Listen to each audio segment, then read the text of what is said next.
Hello, everyone, and welcome to today's Adams and Reese webinar. My name is Paula Zarensky, and I am a Government Affairs Advisor in our firm's Washington, D.C. office.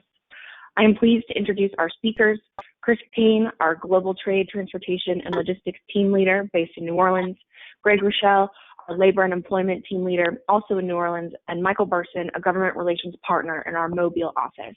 I will now turn over to Chris. Thank you, Paula, and we're pleased to have everybody joining us today. It's an interesting time. We've got the Paycheck Protection Program that has now had its interim final regulations issued on April 2nd, and we have now guidance to the point where lenders are accepting applications. So the purpose of today's webinar is to discuss how the latest guidance provides some direction relative to the PPP, and also to discuss how the Department of Labor guidance that has come out this week is also providing some guidance as it relates to the Families First Coronavirus Response Act, and specifically to the paid leave component of it, which Greg will touch on. As a brief reminder, the package that we're talking about is the CARES Act, which was a $2 trillion program that included a specific program called the Paycheck Protection Program, which everyone is discussing in terms of the forgiveness program. And that program provides for $249 billion of aid for small businesses through a loan program that is designed to act in essence as an inverted business interruption program. And what I mean by that is, instead of looking retrospectively at losses of revenue, this program looks prospectively at anticipated needs for expenses, and specifically for payroll expenses. And we'll talk through this here, and I'll ask Michael Burson to give us a little bit of some explanation on the time period, and specifically when the program is set to start from a standpoint of headcount and retention. Michael? Thank you, Chris. Exactly as Chris said, this is a $349 billion program that was included in the CARES Act. What they're trying to do with the PPP program is essentially serving as a bridge loan, and I'll get into the effective dates here in a second. But really, under the PPP program, small businesses, less than 500 employees, are eligible. So those small businesses who were previously eligible under other SBA loan programs are eligible for this COVID specific program. Now, the one thing that I do want to point out that Chris touched on a second ago is we've received a lot of questions on when is the effective date for the number of employees. That is the February 15th, 2020 date.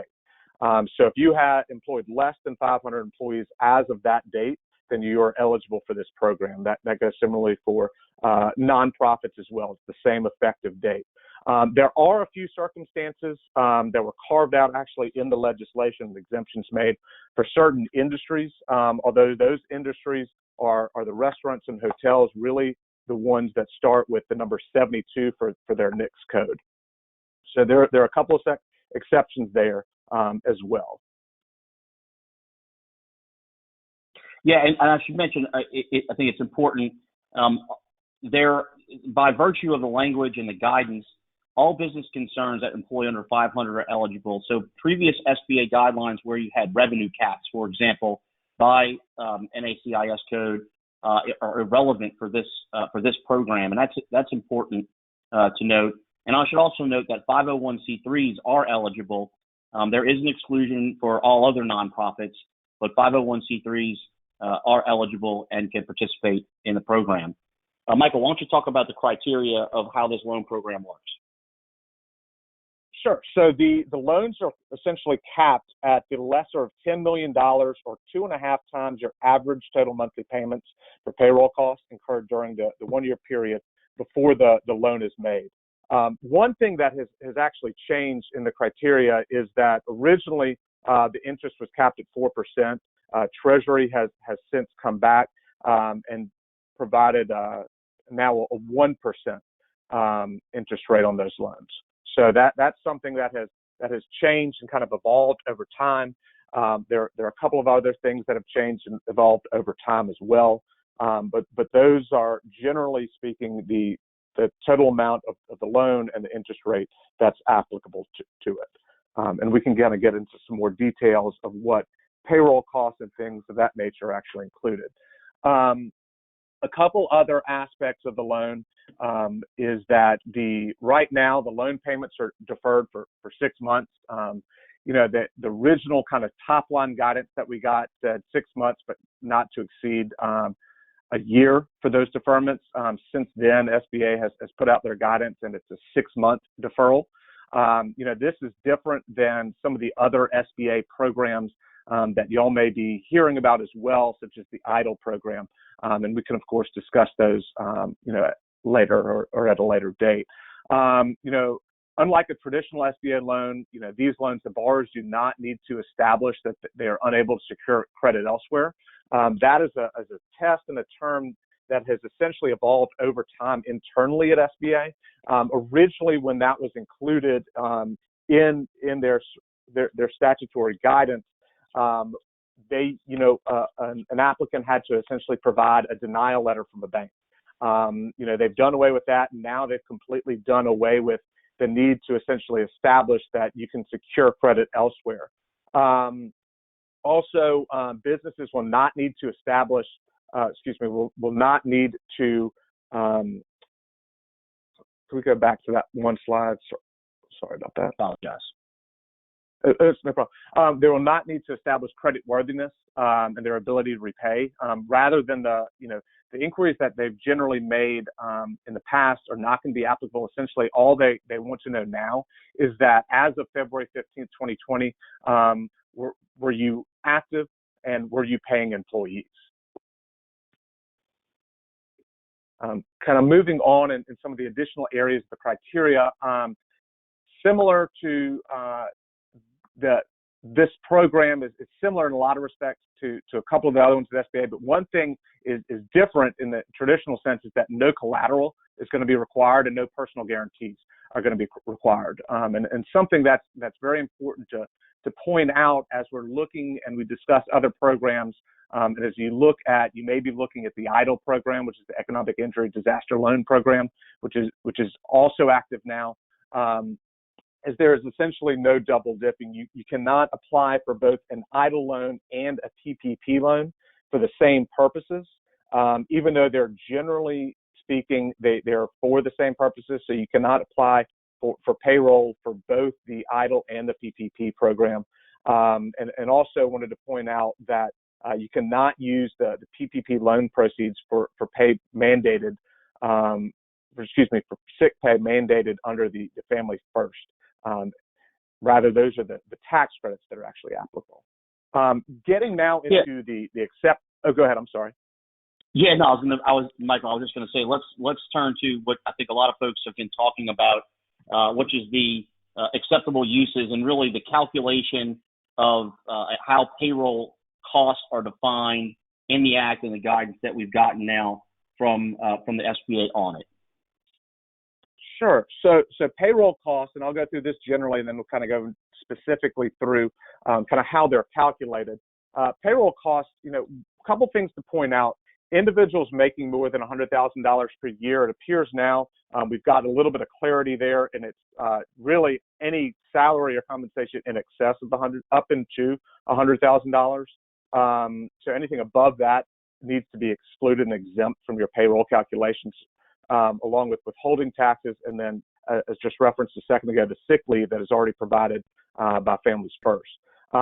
Several other things: group health care benefits during this 8-week period for paid sick leave, family, medical leave, and the insurance premiums associated with that. Those are included in your payroll calculations. General employee compensation, mortgage interest payments, but only if that mortgage was in place prior to that effective February 15th, 2020 date. That date similarly applies to rent too. So the acceptable uses include rent, include utilities, but only if, for example, the rent was in effect prior to February 15th, 2020, and those utilities were existing and on prior to that time. Yeah, and I'd like to just spend a second. We've gotten a lot of questions regarding payroll costs, and I think it's important to understand how the program really kind of defines and works, because we've got a bunch of different scenarios. We can't go through each one of them, and happy to discuss those with you as it relates to your particular business. But you've got folks that have part-time employees. You have folks who have just full-time employees. You have folks who engage a lot of 1099s. It's important to understand what you want to do is you want to calculate your full-time equivalent unit and use that number in order to establish your February 15th date, and then you're going to benchmark that against your date in June 30th, and that can help you establish your payroll cost based off of the 2019 time frame to come up with your monthly average, and then add in these specific items that are listed here, in addition to subtract a few things like your federal taxes, and we mentioned the paid leave and a few other items. But one thing that's not included, it's very important to understand this, and it was made clear, although there were some differing interpretations and confusion around it, that 1099s are not included in your payroll costs, and that makes sense for a number of reasons. One of which Greg will probably talk about shortly in terms of the proper classification of an employee and an independent contractor. But the other reason is they are eligible directly to go apply for a PPP loan. And so to avoid the potential for double dipping, to avoid the confusion of proper classification of employees, they have been excluded and are not included in how you define your payroll costs for purposes of calculating your loan, and also for purposes of what you can use the loan for in order to obtain loan forgiveness. Michael, you want to talk about what everybody's really interested in hearing is, how does this loan forgiveness work?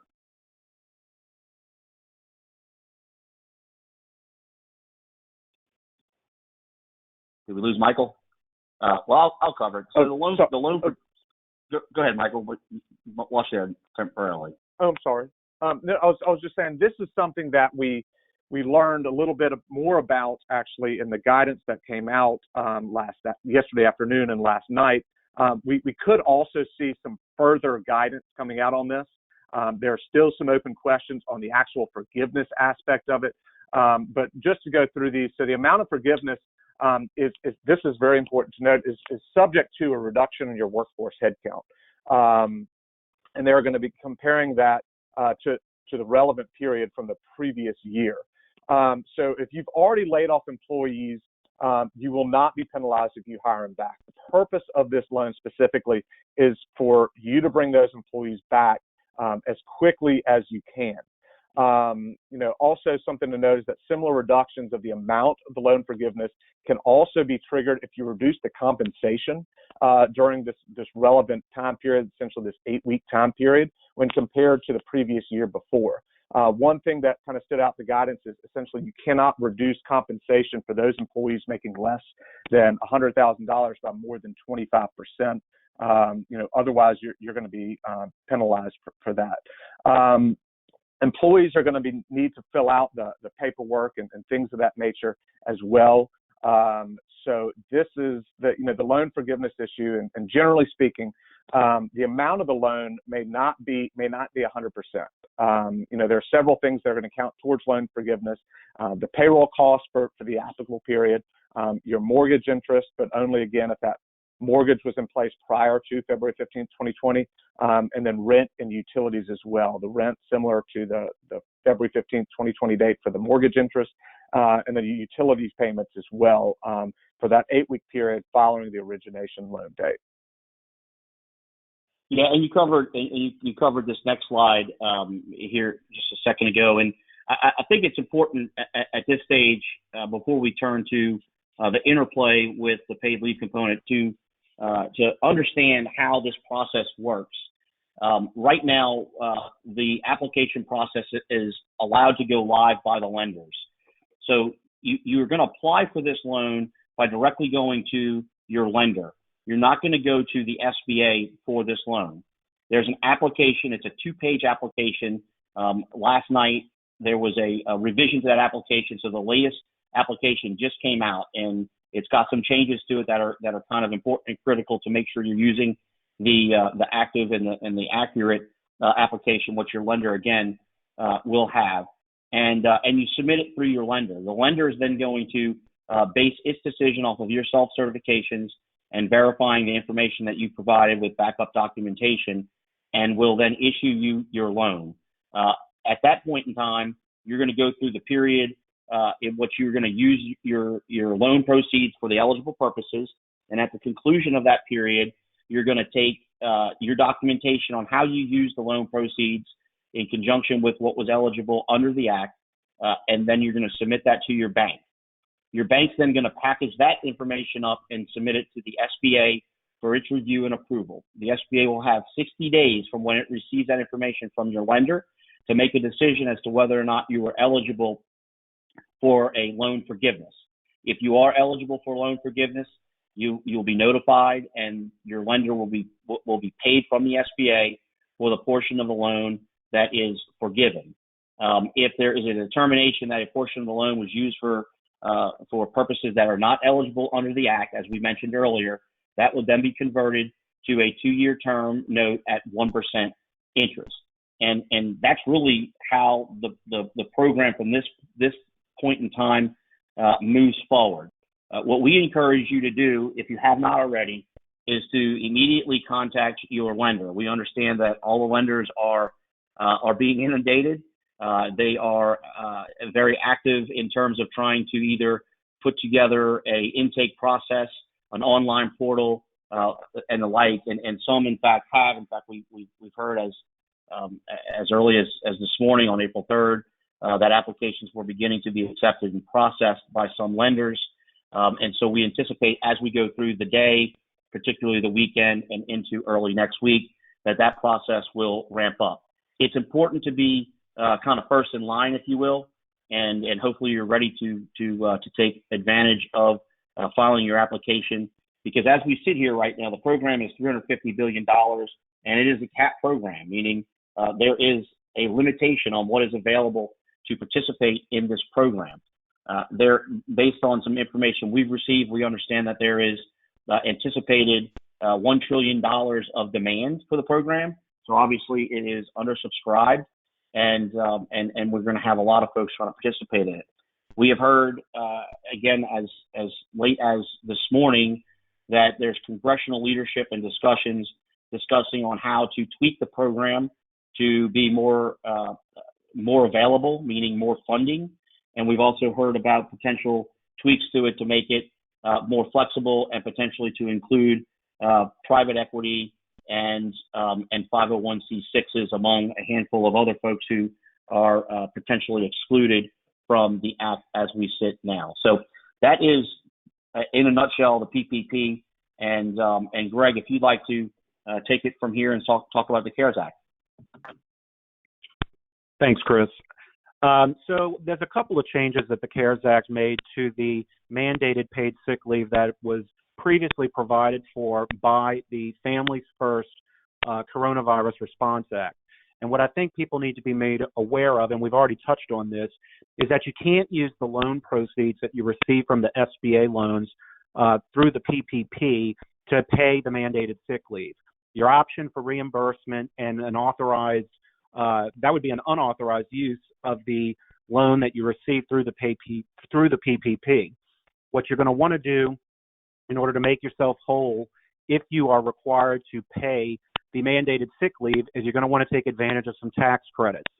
And what the CARES Act did on the tax credit front is very interesting. What Congress did was they essentially allow for an immediate advance on your tax credit, and I'm going to talk about that in a second. I want to also point out that there's been lots of guidance that has been issued since our prior webinars on this topic. There's new federal guidance that's been issued with regards to the Families First and the mandated paid sick leave. Generally speaking, all of this information can be found at that link on the DOL's website. They have fact sheets, they have Q&As, the required posters, and most recently, the DOL issued a 124-page guidance in the form of a final interim rule that is going to govern mandated sick leave. That was issued on April the 1st. So I would encourage everyone who has questions about, well, how is this going to apply to me and my business? I think that is an excellent source, the DOL's website, to sort of answer some of the common questions that many employers are having at this point. Next slide.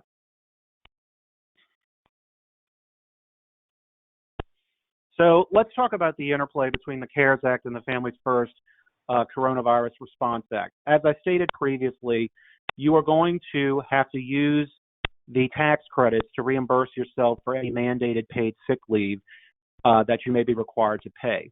But what the Senate bill did in the CARES Act is, and I alluded to this earlier, they are making available to you an immediate advanced tax credit. But what they also did is they waived the penalties that you would otherwise be assessed by the IRS for failing to make your quarterly payroll deposits with the U.S. Treasury. So what the net effect of that is that the government is telling you, small business owners, don't pay us your quarterly payroll taxes, pay the sick leave. Use those funds to pay the sick leave instead. We're going to make you fill out some paperwork, and we're going to reconcile this, but just know that if you don't make your payroll deposit, your quarterly payroll deposit, because you had to pay some of your employees the mandated sick leave, that's okay. We are not going to penalize you. And I already alluded to this already. This is separate and apart from the sick leave. The sick leave is separate and apart from anything that you receive through the PPP. There's no double dipping, as Chris and Michael alluded to previously. The CARES Act also requires that in the event you laid people off and you hire them back because you want to now take advantage of the PPP, if you do that, you're going to have to honor that expanded FMLA leave for school closures and the inability to care for a child that is provided for by the expanded FMLA, which is part of the Families First Coronavirus Response Act. So keep that in mind, too, as you're making decisions as to whether it makes sense for you and your business to take advantage of the PPP. And in the event you furloughed or laid off other workers, keep in mind that you may have additional paid sick leave obligations that you probably were trying to sidestep in the first place by laying people off. But what Congress has done is said, okay, if you're going to rehire people and we're going to give you forgivable SBA loans, you've got to honor the 12 weeks of expanded FMLA leave for those workers. One other thing I wanted to point out is that the Secretary of Labor can audit businesses just like they can under the Fair Labor Standards Act. And we've received information that there's actually going to be an inspector general that is going to be overseeing the PPP loans as well. And so I think the lesson to be learned here for employers is that you need to be very careful about maintaining proper documentation, just like you do with your payroll records for the FLSA. We're going to have to, as small businesses, you are going to have to be able to justify your decisions and how you spend this money. And if you get audited, you need to be prepared to have everything in order because the Department of Labor may come knocking one day, or the Inspector General, and you want to be prepared for that. So maintaining accurate records is very important. Thank you all for that excellent overview.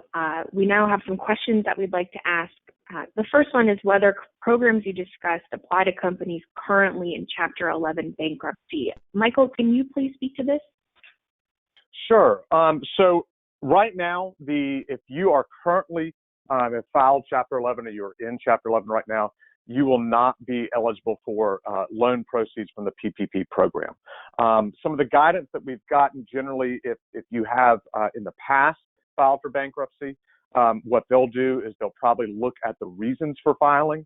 One thing they're also going to be looking at too, if anybody has an existing SBA loan on which they're delinquent or they've defaulted, that will also exclude them from eligibility for the PPP program. Thank you, Michael. Our next question is for Greg. A small business with less than 50 employees is currently exempted from the 1993 FMLA guidelines and might not offer sick or vacation leave to certain employees. Paying all those benefits, if need be, could put the company in financial distress. Can you speak to who can and how exemptions from the emergency family and medical leave expansion could be applied for? The only basis to, if you have fewer than, first of all, let me start off by saying, if you have fewer than 50 employees, that does not automatically exempt you from having to comply with the expanded FMLA leave. Typically, FMLA leave only applies to sites where there's at least 50 employees within a certain mile radius, and even then, it's usually only applicable to full-time employees who have worked a minimum of 1,250 hours during the prior calendar year. All those rules have been completely wiped out by the Families First Act.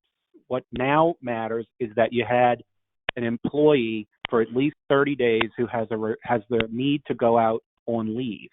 And so that's all that's going to matter. So yes, this law could in theory apply to you even if you have fewer than 50 employees.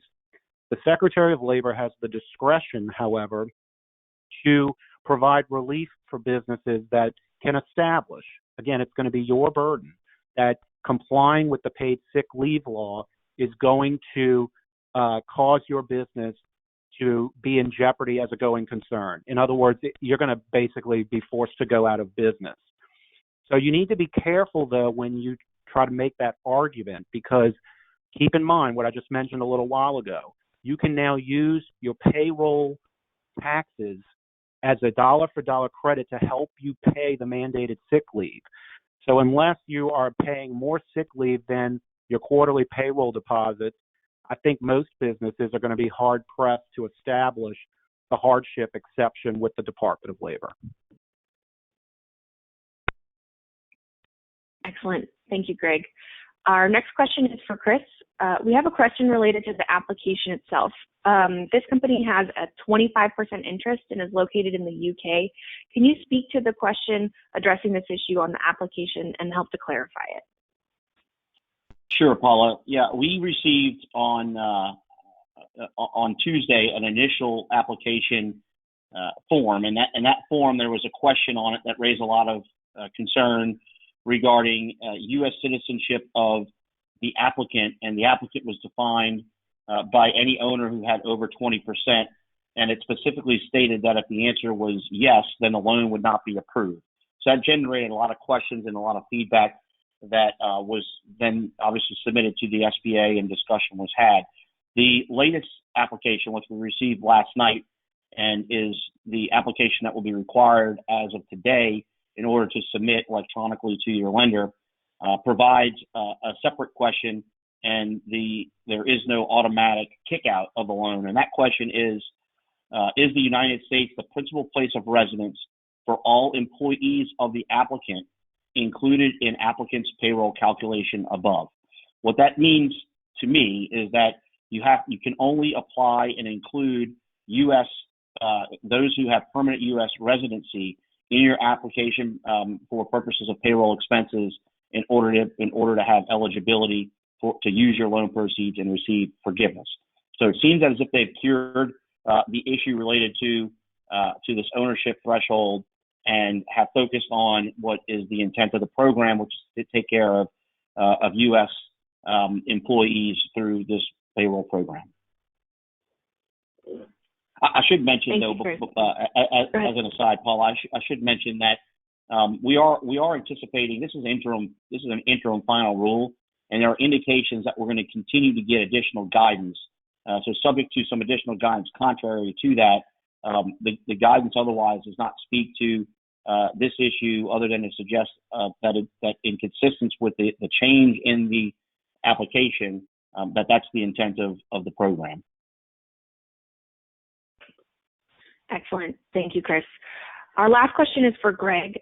In guidance put forward by SBA and other sources, it says that the PPP is only for small businesses under 500 employees. But then it states small businesses with over 500 employees, quote, in certain industries, unquote, are eligible. Can you clarify which industries this is referring to?